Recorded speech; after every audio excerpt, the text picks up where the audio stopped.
¿Qué tal, compañeras y compañeros? ¿Cómo están? Mi nombre es Juan Daniel Ross y hoy les voy a hablar sobre la estructura mecánica de los robots. Vamos a ver un poquito sobre cómo se clasifican estos robots dependiendo de su diseño mecánico, al igual que veremos las partes que conforman este diseño.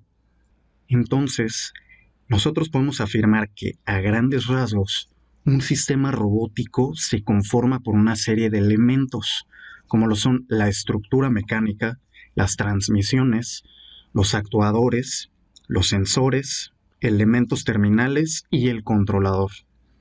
También es importante mencionar que estas tecnologías no son exclusivas de los robots, ya que también suelen utilizarse en otros tipos de máquinas.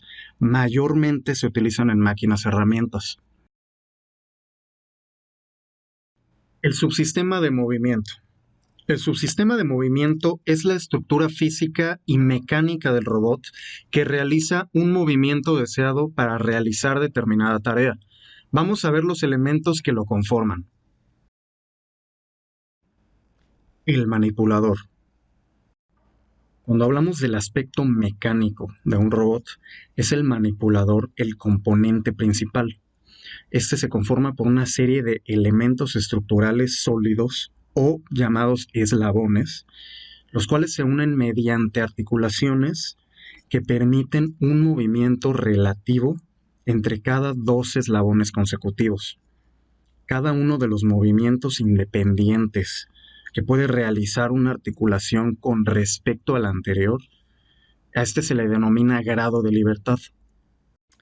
Las partes que conforman el manipulador se le conocen como brazo o cuerpo y actuador final o gripper. Dependiendo de la articulación que tenga el robot, este puede realizar los siguientes movimientos: lineales, que pueden ser horizontales o verticales. Este se realiza por medio de una junta en la que el eslabón se apoya en un deslizador lineal. Esta actúa linealmente mediante tornillos sin fin o cilindros. El otro movimiento es el angular. Este se realiza por una articulación entre dos puntos. Es una junta giratoria a menudo manejada por los motores eléctricos y transmisiones o también por cilindros hidráulicos y palancas. Efector final. Vamos a hablar un poco más sobre el actuador final o gripper, que es la parte instalada en el extremo del manipulador del robot. Podemos decir que es el equivalente a la mano humana.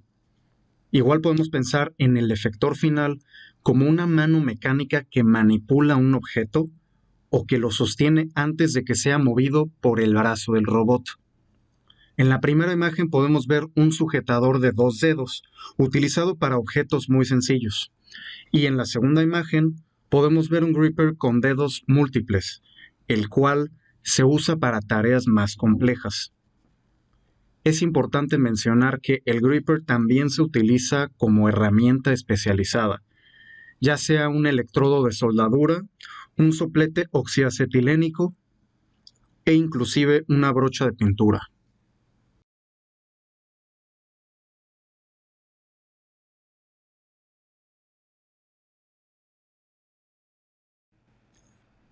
Actuador. Otro elemento importante del subsistema de movimiento es el actuador. Los actuadores del robot proporcionan el movimiento para el manipulador y para el efector final. Se clasifican en neumáticos, hidráulicos o eléctricos, según para su principio de operación. Transmisión. La transmisión es el elemento que, como su nombre lo indica, transmite el movimiento de motores y actuadores a los eslabones del manipulador. Cuando se trata de motores eléctricos, estos elementos en conjunto con el motor forman un actuador. Los elementos de transmisión más utilizados son los siguientes. Transmisión por banda y cadena. El accionamiento por banda es muy utilizado en el campo de la robótica, especialmente la banda síncrona.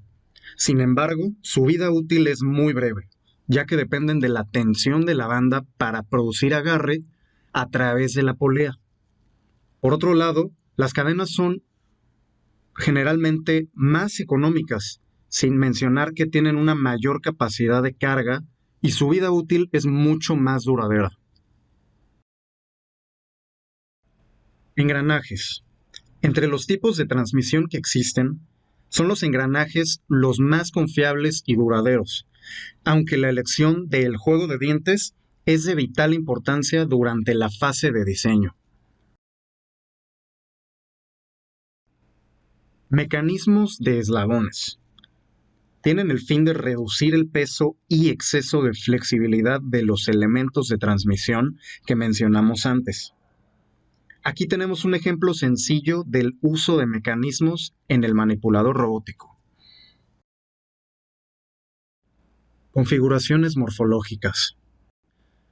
Ahora, no hay que ser expertos para darnos cuenta que muchos de los diseños mecánicos de algunos robots suelen tener cierta inspiración o similitud con la anatomía de los seres vivos. El mejor ejemplo de esto son los robots industriales. La mayoría de ellos tienen el diseño base de un brazo autónomo muy similar a pues un brazo humano. Inclusive en ocasiones se tienden a usar términos como cintura, hombro, brazo o codo para referirse a las partes de estos robots. Tomando esto en cuenta, nosotros podemos clasificar a los robots por medio de su sistema de coordenadas. También se le puede llamar configuración de brazo o configuración morfológica. Lo que hace este método es clasificar a los robots sin tomar en cuenta el efector final. Indica el número de coordenadas alcanzables por un punto en el efector final. Los cuatro tipos fundamentales son cartesiano, cilíndrico, esférico o polar y articulado o de revoluta. Cartesiano. Nosotros clasificamos a un robot como cartesiano o rectangular cuando éste puede moverse de modo rectilíneo, es decir, en las direcciones de las coordenadas X, Y y Z del sistema de coordenadas cartesianas rectangulares. Sus movimientos se denominan de desplazamiento cuando es en X, de altura o elevación cuando es en y de alcance en el eje Z. Su espacio de trabajo comúnmente tiene la forma de una caja o de un prisma rectangular. Este robot necesita un gran espacio de volumen para que opere correctamente. Sin embargo, su estructura tiene un aspecto rígido y su posición es muy precisa para el efector final. El mantenimiento de estos robots es complejo, ya que los movimientos rectilíneos se obtienen por medio de actuadores eléctricos giratorios, acoplados a tuercas y tornillos esféricos. Por lo tanto, el polvo acumulado en los tornillos llega a dificultar el movimiento del robot.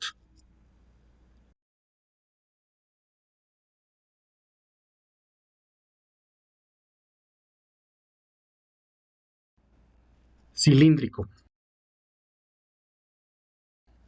El robot cilíndrico se caracteriza por tener una articulación de revoluta y el resto son prismáticas.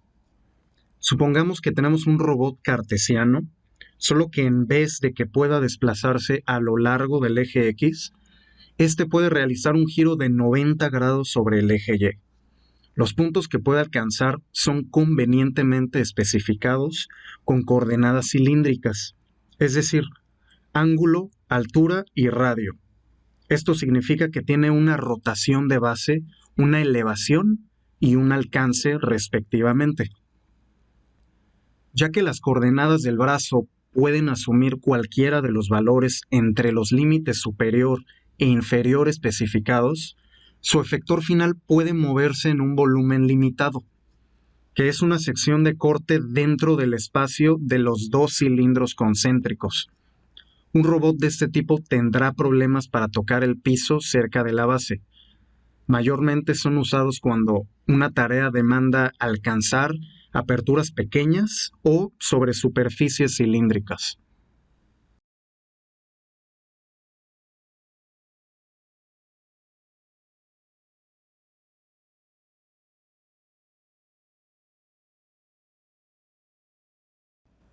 Esférico o polar.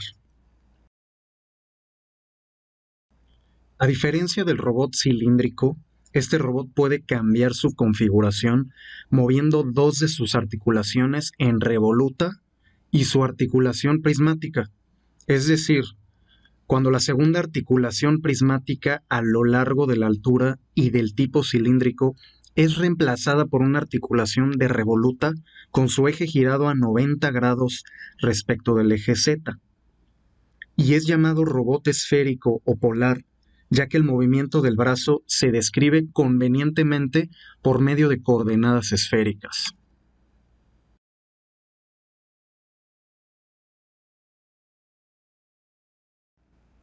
Articulado o de revoluta. Cuando un brazo de robot consiste en eslabones que se conectan por articulaciones de revoluta, es decir, cuando la tercera articulación prismática se reemplaza por otra articulación de revoluta, cuyo eje tiene un giro de 90 grados respecto del eje Z, este se conoce como brazo unido articulado o de revoluta. Estos robots son relativamente más fáciles de fabricar y de mantener. Esto se debe a que los actuadores están acoplados mediante transmisiones de engranes o bien por bandas. Sin embargo, la realización de una tarea en coordenadas cartesianas requiere del uso de transformaciones matemáticas. Y bueno, compañeros, muchísimas gracias por su atención, gracias por llegar hasta el final. En la descripción les voy a dejar la actividad correspondiente. Un saludo.